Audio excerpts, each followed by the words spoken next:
Hello friends! We're counting down to the holidays with 12 days of Christmas drawings.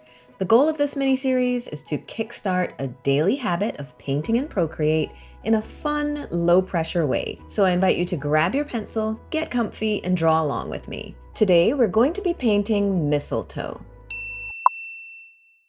Let's first create a new canvas, and I have mine set to 4,250 pixels wide by 3,200 pixels tall at 300 dpi. These are essentially the dimensions of the iPad, so the canvas should fit your screen. If you don't have enough storage on your iPad for a file this large, you can use the pre-formatted screen-sized canvas, which will give you the same aspect ratio, but at a smaller size and lower resolution. Here's a quick peek at my sketching process. As always, I used the 6B pencil brush for the sketch, and you're welcome to draw this in your own style. Now, if that feels a little daunting, you can skip the sketching process altogether because I created a template for you which you can use as a guide for the painting. There's a link in the description for the free download. And I just want to mention, with the downloads, you'll also receive a color palette which you can import directly into Procreate. The palette includes the base colors that I'll be using, but you'll often see me incorporate other colors as well. Feel free to add to or adjust the base palette as you see fit. Instead of drawing from my sketch, I'm going to use the template and show you how to set that up. Just let me turn off my sketch. Then go to the Actions menu, tap Add, tap Insert a Photo, find the template image in your camera roll, and tap to import. Today we're going to try painting with one of the oil brushes. So open up the brush library, go to the oils set, and we're going to use Lovely.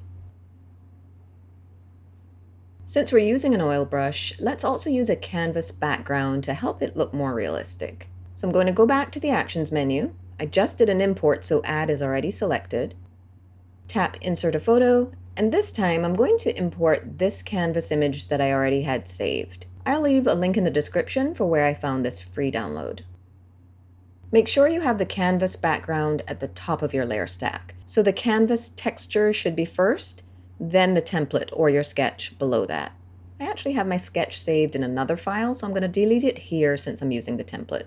Go to the canvas texture layer, tap the N and switch the blending mode to multiply. Then go to the template layer and switch that blending mode to multiply as well. Then reduce the opacity so the template is very transparent.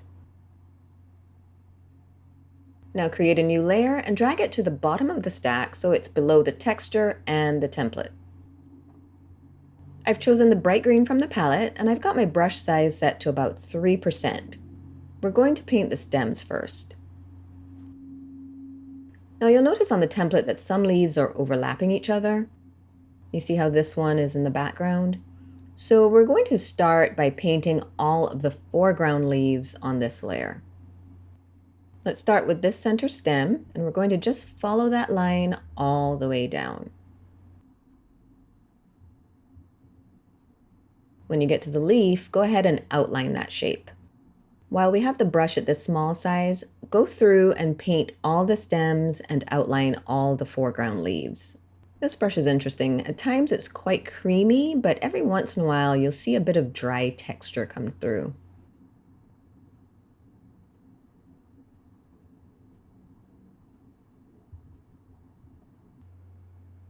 Let's leave this leaf blank for now because it's in the background, but we can paint these stems and this leaf. Outline this cluster at the top near the ribbon. And remember to zoom out every once in a while to take stock of how things are coming together before you continue painting.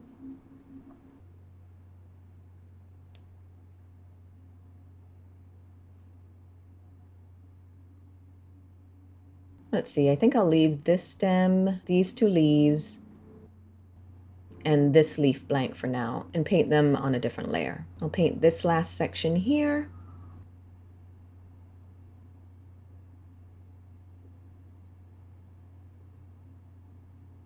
And this stem will be in the background as well. So there should be 1, 2, 3, 4, 5, 6 leaves in the background that we've left blank. Okay, let's increase the brush size to about 7% and paint those leaves. Now we can start to see a bit more of the characteristics of this brush as we fill these leaves with color.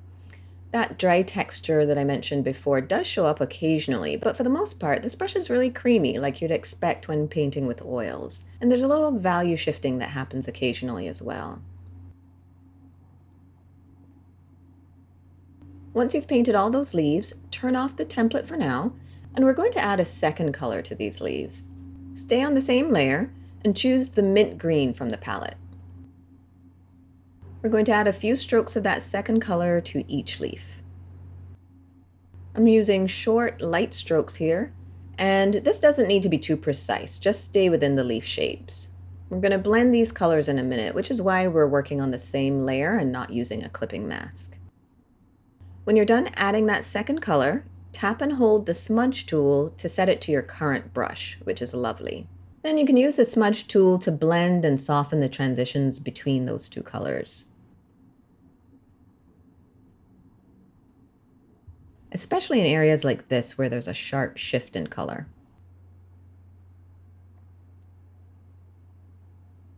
You don't need to do this blending on every leaf because there will be areas where the visible paint strokes just look nice, so just use your discretion with this step. When that's all done, turn the template back on, create a new layer, then drag it below that leaf layer, and this is where we'll paint the background leaves. I altered the light green from the palette to create an even lighter and brighter version, and I'm going to use this color for the leaves and stems. Drop the brush size back down to 3%, and then paint the stems and outline the leaves, just like we did before.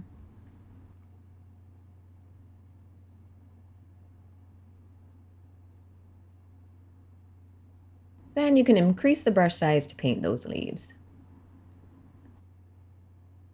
Sometimes it's a little easier to see if you turn the template off. Now those leaves are done, we can add a second color. Instead of going with a lighter color this time, let's choose a slightly darker color. I'm going to go with the bright green from the palette. Just like before, we're going to add a few strokes of this darker color to each leaf. Now this color will stand out quite a bit against the light green, so you don't want to be too heavy-handed here. Switch back to the smudge tool and blend to soften those transitions. All right, turn the template back on, and next we'll paint the berries. Choose the red from the palette, then go to the layer with the foreground leaves and create a new layer right above it. These are pretty small, so I'm going to drop my brush size back down again to about 3%, and we're going to outline and paint all of those berries.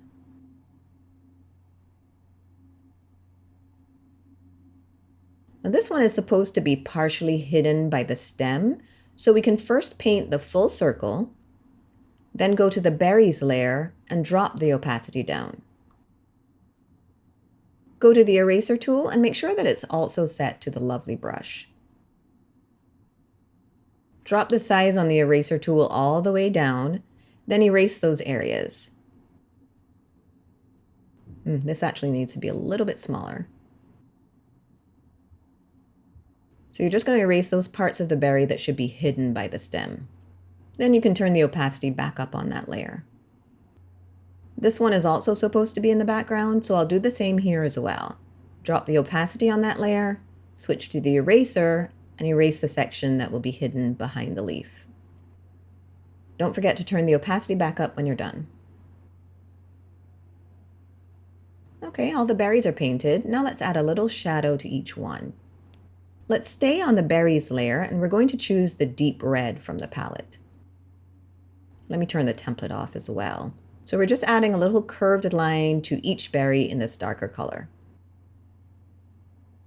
Now choose a color that's lighter than the red. I'm going to use this peach, and add a little highlight to each berry.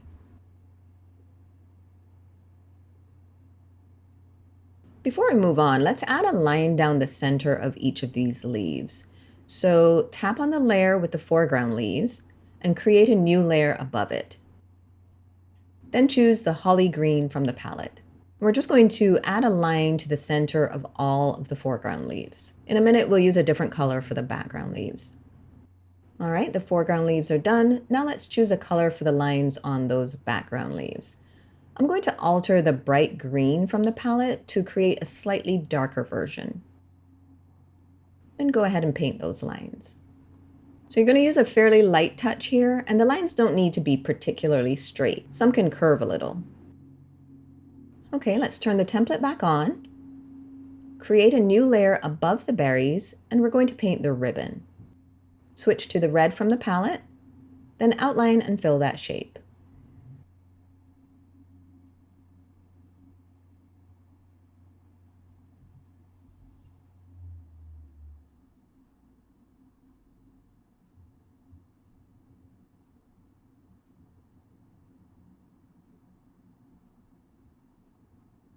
Now let's paint the shadows to help it look a little more three-dimensional. With the ribbon layer selected, create a new layer above it and make that new layer a clipping mask. Switch to the deep red from the palette and make it even darker. We're going to paint this underside of the bow in this really dark red. Do the same on this side as well. You can turn your template off to have a look and make sure everything is lined up the way you want it. I'm still on that clipping mask layer, and I'm going to add that darker color to the underside of the knot and a little along the edge of the ribbon here as well. Then we can use the smudge tool to soften those lines. We're going to leave these edges nice and crisp though. I think we should add a little highlight as well. I'm going to use that same peach color I used earlier and go back down to the ribbon layer. Add a few highlight lines on the bow, the knot, and the ribbon ends. Then switch to the smudge tool to blend.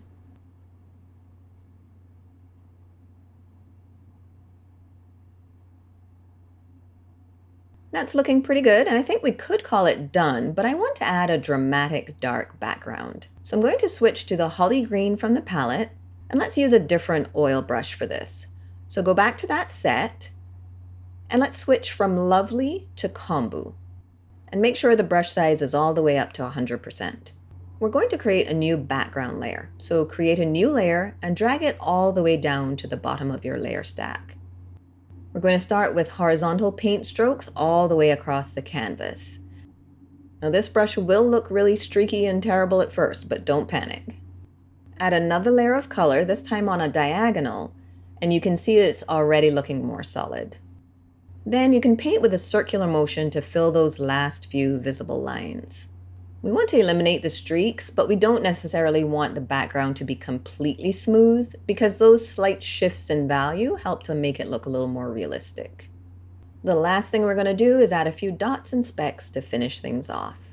So create a new layer above the background color, switch to the icy blue from the palette, go back to the lovely brush, drop the size down to about 2%, and add a few random dots in different sizes.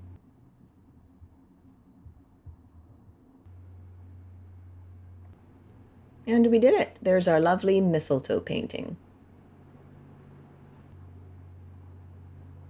I hope you had fun with this process, and I hope you'll join me for all 12 days of this holiday painting practice. There's a link in the description for where you can download the free drawing templates and get a peek at all the drawings we'll be creating for the next 12 days. I've also added a link to the 12 Days of Christmas Drawings playlist so you can easily find all the content in this series.